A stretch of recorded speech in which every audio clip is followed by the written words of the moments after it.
सर्दियों की एक ठंडी रात, पटरियों पर दौड़ती एक लंबी ट्रेन, सैकड़ों लोग अपने अपने ख्वाबों में खोए हुए। किसी को नहीं पता था कि अगले कुछ घंटों में उनकी जिंदगी एक ऐसे मोड़ पर पहुंचने वाली है जहां से लौटना शायद मुमकिन नहीं होता।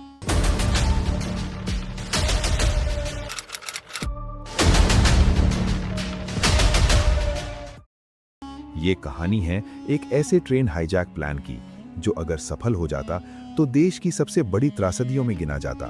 लेकिन आखिरी कुछ सेकंड में सब कुछ बदल गया। ट्रेन अपनी रफ्तार से आगे बढ़ रही थी। हर डिब्बे में अलग अलग कहानियां थीं। कोई घर लौट रहा था, कोई नई शुरुआत के सपने लेकर निकल पड़ा था और कुछ लोग बस अपनी मंजिल तक पहुंचने की जल्दी में थे। लेकिन इन्हीं यात्रियों के बीच कुछ ऐसे चेहरे भी थे जो आम नहीं थे, जो मुस्कुरा तो रहे थे लेकिन उनकी आंखों में एक अजीब सा ठंडापन था। ये लोग महीनों से इस प्लान को तैयार कर रहे थे। हर छोटी बड़ी चीज, हर रास्ता, हर संभावना, सब कुछ पहले से तय था। उनका मकसद सिर्फ एक ट्रेन को हाईजैक करना नहीं था, बल्कि पूरे देश में डर फैलाना था। उन्होंने इस ट्रेन को क्यों चुना? क्योंकि ये ट्रेन सिर्फ एक सफर नहीं थी, ये एक चलता फिरता शहर थी जहां सैकड़ों लोग एक साथ एक बंद जगह में मौजूद थे। रात के लगभग 1 बजे जब ज्यादातर यात्री सो चुके थे, तभी धीरे धीरे प्लान एक्टिव होने लगा। एक आदमी धीरे से अपनी सीट से उठा।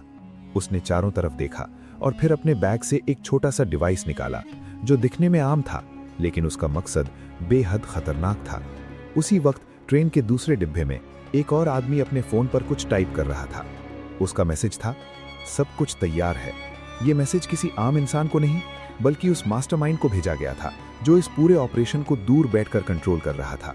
उसका नाम कभी सामने नहीं आया, उसकी पहचान आज भी एक रहस्य है, लेकिन उसकी प्लानिंग इतनी सटीक थी कि हर चीज सेकंड के हिसाब से सेट थी। रात के 1:17 पर पहला कदम उठाया जाना था। ट्रेन एक सुनसान इलाके से गुजर रही थी जहां आसपास सिर्फ अंधेरा था, न कोई स्टेशन, न कोई बस्ती। यही वो जगह थी जहां सब कुछ होना था। अचानक एक झटका लगा। ट्रेन की रफ्तार थोड़ी धीमी हुई और उसी पल एक आदमी तेजी से इंजन की तरफ बढ़ा। उसके पास एक नकली आईडी थी जो पहली नजर में बिल्कुल असली लगती थी। उसने गार्ड को रोका और कहा कि उसे तुरंत इंजन तक पहुंचना है। गार्ड को कुछ अजीब लगा, लेकिन सब कुछ इतना नॉर्मल लग रहा था कि उसने ज्यादा सवाल नहीं किया। यहीं पर प्लान का पहला हिस्सा सफल हो गया। अब अगला कदम था ड्राइवर को कंट्रोल में लेना। लेकिन किसी ने नहीं सोचा था कि इस प्लान में एक छोटी सी गलती सब कुछ बदल देगी। उसी समय एक और डिब्बे में बैठा एक यात्री नींद से अचानक जाग गया। उसका नाम था अरविंद। वो एक साधारण इंसान था, लेकिन उसकी नजर असाधारण थी। उसने देखा कि सामने वाली सीट पर बैठा आदमी बार बार अपनी घड़ी देख रहा था और उसके हाथ हल्के हल्के कांप रहे थे। उसने सोचा कुछ तो गड़बड़ है। अरविंद ने चुपचाप उठकर उस आदमी का पीछा किया। वो आदमी धीरे धीरे आगे बढ़ रहा था और उसकी चाल में एक अजीब सी बेचैनी थी। जैसे ही वो अगले डिब्बे में पहुंचा, उसने अपने बैग से कुछ निकाला और उसी पल अरविंद ने देख लिया। वो कोई साधारण चीज नहीं थी, वो एक ट्रिगर डिवाइस था। अब अरविंद के पास 2 ही रास्ते थे, या तो वो चुप रहे या फिर कुछ ऐसा करे जो उसकी और सैकड़ों लोगों की जान बचा सकता था। उसने तुरंत अपने फोन से रेलवे हेल्पलाइन पर कॉल किया, लेकिन नेटवर्क कमजोर था। हर सेकंड अब कीमती था। उधर इंजन के पास प्लान अपने अंतिम चरण में था। बस एक सिग्नल का इंतजार था। जैसे ही सिग्नल मिलता, पूरी ट्रेन उनके कंट्रोल में होती। लेकिन अचानक अरविंद की कॉल किसी तरह कनेक्ट हो गई। उसने हांफते हुए सिर्फ इतना कहा, ट्रेन में कुछ गलत हो रहा है। ये शब्द एक चिंगारी की तरह थे। रेलवे कंट्रोल रूम में अलर्ट बज चुका था। कंट्रोल रूम में बैठे अधिकारी ने जैसे ही ये शब्द सुने, उसके चेहरे का रंग बदल गया। अधिकारी कुछ पूछते इससे पहले कॉल कट गई।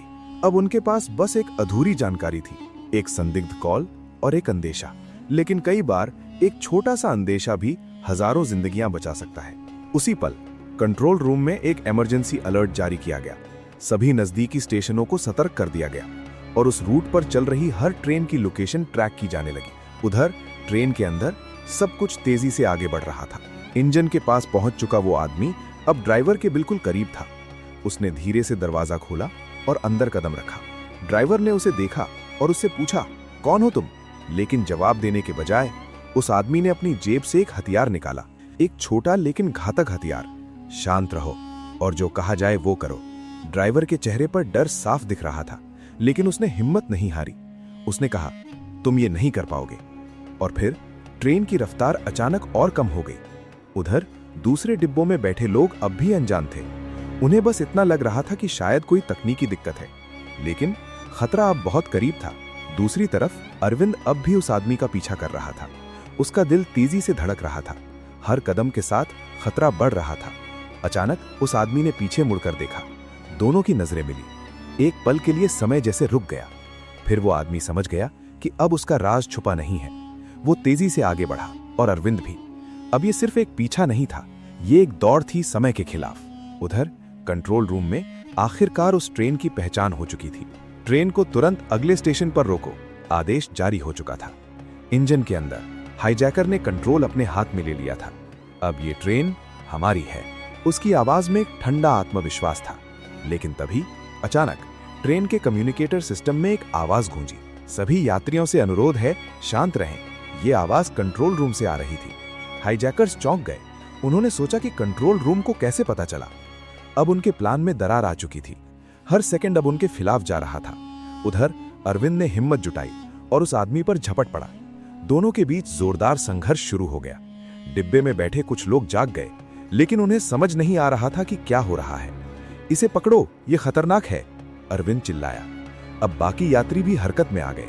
कुछ सेकंड के लिए हालात पूरी तरह बेकाबू हो गए, लेकिन कभी-कभी एक आम इंसान की हिम्मत पूरी कहानी बदल देती है। उधर इंजन में हाईजैकर को अब समझ आ चुका था कि प्लान फेल हो रहा है। उसने अपने कम्युनिकेटर में कहा, मिशन अबॉर्ट करो।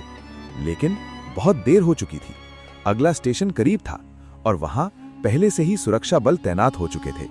जैसे ही ट्रेन प्लेटफॉर्म पर पहुंची, हाईजैकर्स को चारों तरफ से घेर लिया गया। कुछ ही मिनटों में सभी संदिग्ध लोगों को पकड़ लिया गया। सैकड़ों लोग जो कुछ देर पहले तक खतरे के साए में थे, अब सुरक्षित थे।